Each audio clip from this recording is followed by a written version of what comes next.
Hi lovelies, welcome back to my channel, and if you are old follower, thank you so much for returning. If you're a new follower, my name is Lovelies and welcome to my channel.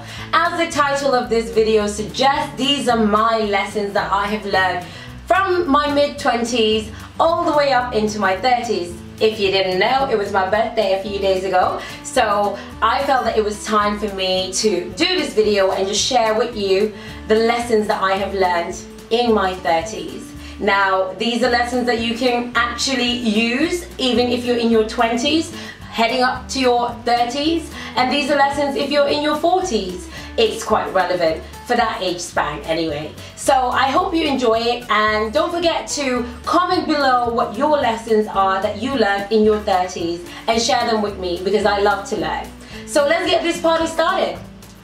The first lesson, of course, is one of the most vital lessons I will say that I learned in my 30s, and that is people's opinions about you really don't matter.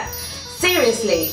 Once you reach your 30s, there's a shift that occurs, and all the anxiety you used to feel when you were in your 20s, when people judge you or people gossip about you or people say things about you, suddenly it doesn't matter anymore, because at the end of the day, as long as you know who you are and you know what your aim in life is and what your vision is, it doesn't really matter who likes you and who doesn't like you. We live in an age of internet, and that means people can be behind a keyboard and say some really nasty things, but they would never say it to your face. And if they say it to your face, you generally would think, wow, something's not right with this person's mind and their heart, and you feel bad for them, rather than even letting it get a rise out of you anymore. So in my 30s, the first lesson is people's opinions about you just don't matter.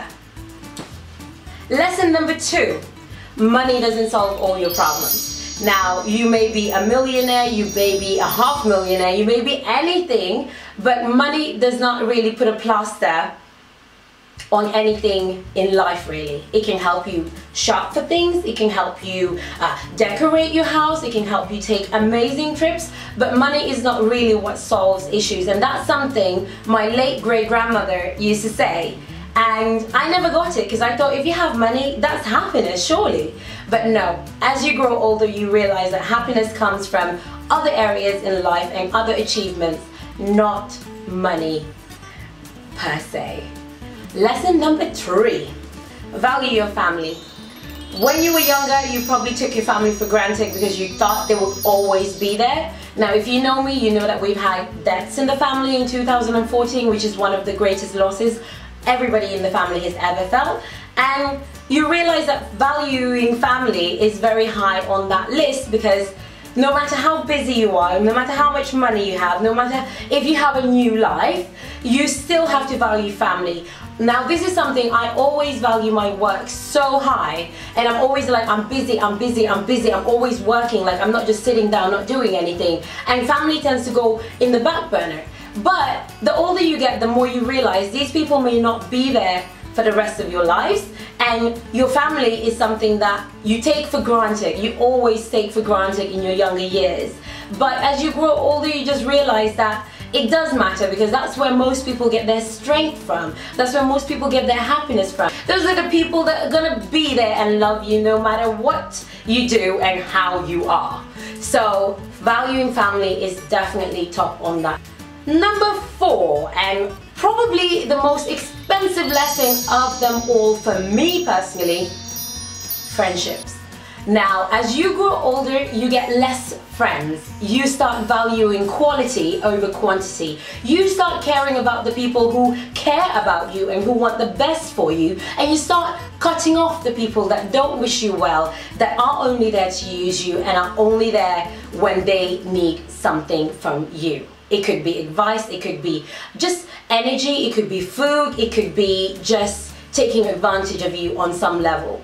As you grow older and you elevate, you separate from bad friends, and you start to realize having 100 friends doesn't really matter, nor does it help you. Having 2 friends that you can rely on beats having 10 friends that you can't rely on. You get me? You feel me? You feel me? You feel me? Number 5 is the importance of forgiveness. Seriously, in your 30s, you would have made as many mistakes as you can make in your life, with people, with relationships, with work situations, with everything. You would have had to have made 1,000,001 mistakes. You would have had offended so many people, and so many people would have had offended you. The key to putting all of that to rest is forgiveness. Number one, forgiving yourself for the mistakes you've made. Number two, forgiving others for their mistakes towards you. Because when you forgive, you're not doing it for the other person. In reality, it's quite a selfish act because you're doing it for yourself. So you don't have to carry all these heavy burdens of, I'm pissed with this one, I'm angry with that one. All of that dissipates and you become lighter. And when you're lighter, what happens?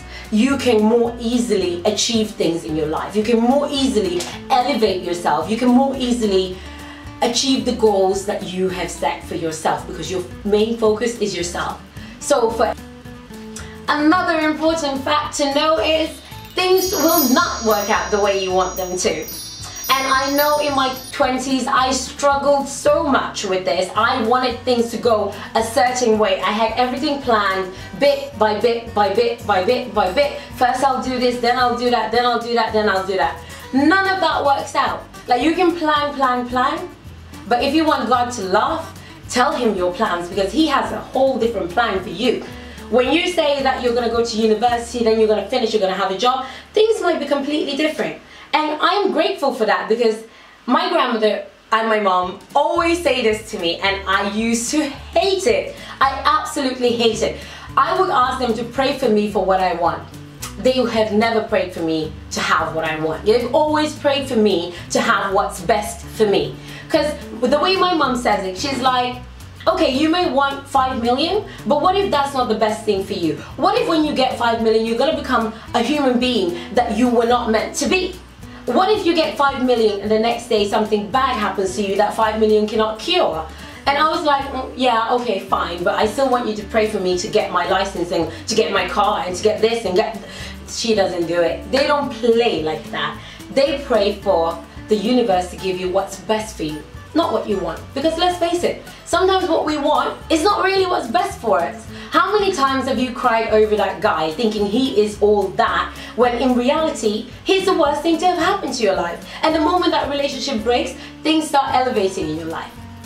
How many times have you prayed to get into that specific university and you've gotten into it and it's been the most miserable experience of your life?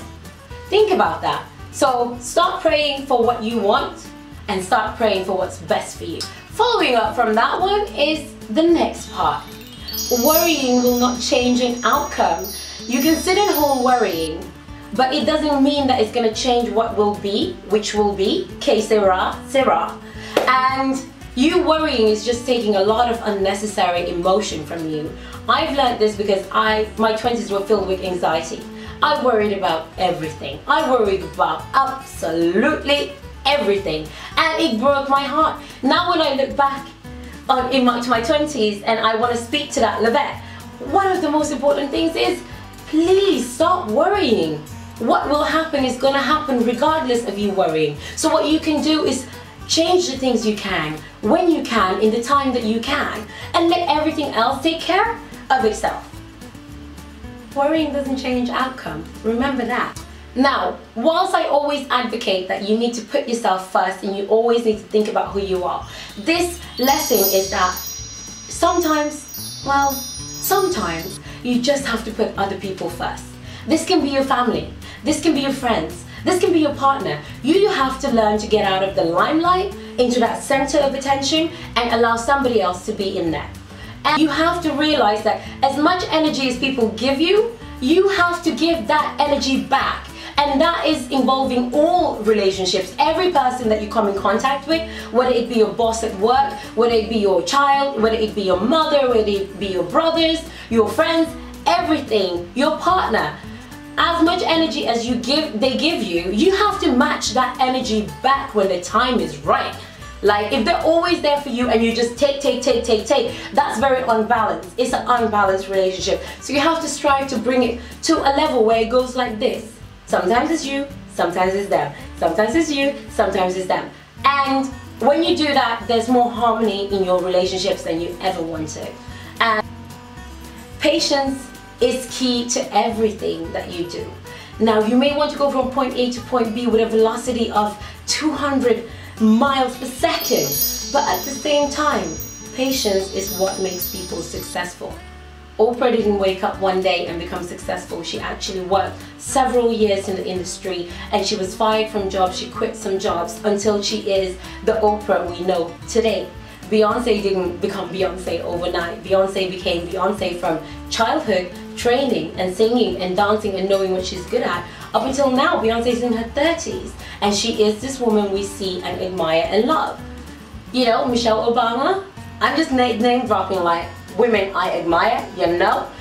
Michelle Obama, same thing, worked her way up, went to high universities, and trust me, universities are tough, baby. They're tough. You have to study hard, you have to get good grades to be able to graduate with a first or honors. So have patience, and have patience with yourself. Even when you make mistakes, understand that your mistakes do not define you. You define you, your heart defines you, your wishes define you. And patience helps you achieve what you want in life. My last lesson is it's okay to say no. Literally, it's okay to say no.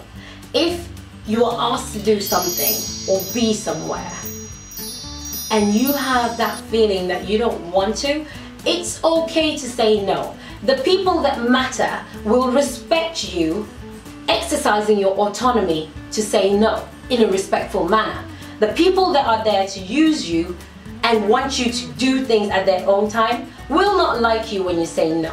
Especially if you've said yes your whole life and now all of a sudden you're saying no, I can't do that. No, I can't go out. No, I don't want to do that for you. No, I can't. That's where animism comes from. But remember, your main priority is to take care of you. And sometimes that involves saying no to a night out, to a wedding, to anything in order to stay at home, put your feet up and catch up with the most important person in your life, you. And as a parting gift, just remember that hatred takes far more energy than it does good.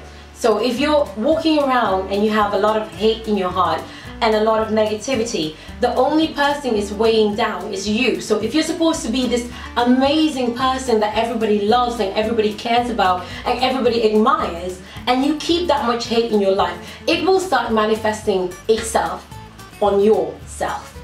And it will make people run away from you in a way that you don't understand why they're running, but people are very perceptive and people can see things that you want to hide from them, but they see it because that's just how life is. You know, when I was at work, we did a test and it's called the Yaga. And there are parts of us that we ourselves do not see. Hatred comes into that part, where you think, you know, you're cool, you're dressed well, you look nice, you're dancing, you're good, and people are only seeing this smoke surrounding you, which is hatred. Just forgive, forget, move on, and realize that what's meant for you, nobody can take from you. What's meant for somebody else though, nothing can take it away from them either, because the world is big enough for all of us and we can all excel. And as black women, we need to come together. As women, we need to come together. And we need to make sure that we understand that if one fails, everybody fails. But on the flip side, if one person succeeds, all succeed as well. And nothing beats that sisterhood. So thank you so much for watching my video. If you like this video, don't forget to thumbs up and subscribe to this channel and put on your notifications so that my new videos that are coming in the next couple of days, you will get a notification straight to your phone and you'll be able to watch it at your convenience. I hope this video was helpful and I will see you in a couple of days. Take care. Bye.